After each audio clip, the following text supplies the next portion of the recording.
tell us about it, and how does it work to tighten the skin? What we're using is a device called Evoke for her, and there's also a device called Evolve, and that's for the body. It harnesses the same radio frequency power, and it's bipolar radio frequency, which gives a bulk heating effect. So it not just targets the areas of concern. For Lanie, it was the submentum, which is under the chin, and then the cheek, which is really the jowl area.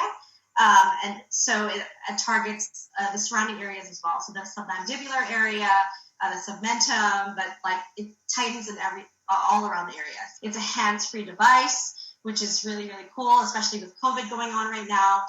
We want to, keep our social distance. So we just apply the helmet on the patient, and then we step away for 30 minutes. And what I love about these two machines is that it's very customizable. There's different hand pieces that you can apply. There's different ranges of energy that we can use. If we are trying to target adipose tissue and decrease fat and not just tighten the skin, then we can lengthen the treatment time as well. So when you put this helmet on, what areas of the face are you specifically targeting? With Lanie, there's two different helmets. One for what they call is the cheek. It's really the jowl area, which a lot of patients are really concerned about, where they get a little bit of fat tissue here, and their skin starts to sag with the loss of collagen, bones receding, so the skin laxity. So it treats that area. There's that helmet that's specifically for that. But again, like I said, it also radiates the heat with the bulk heating of the bipolar radio frequency and heats up all around the jawline, under the mandibular area. And then there's a second helmet that we used on Lanie, and that was the chin, which is actually under the chin. It takes care of that double chin that people are really concerned with. And it heats up all around the area and helps to take, and typically, especially with the subcutaneous fat that you can collect under here, we typically leave it on for a little bit longer because it does help with the adipose fat and also to skin tightening at the same time. Yeah, I like combining these modalities. When I do liposuction, I can also get skin tightening with it.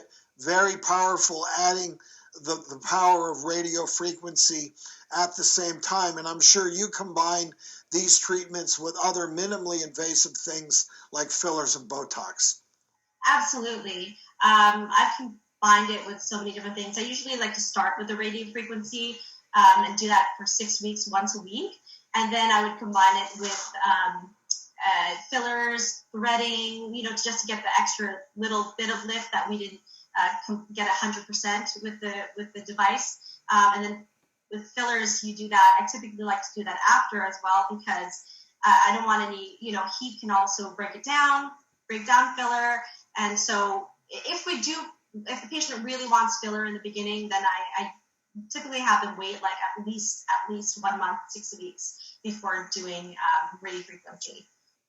Well, I think you had the ideal patient in Lanie, that she had enough going on that bothered her. She was ready for a change, but at the same time, and I know Lanie's age, we don't need to broadcast to everyone, but I don't think she was quite ready for a classical face neck lift. So I think it was the right patient at the right time to do it on it. And congratulations to both of you. Very nice results.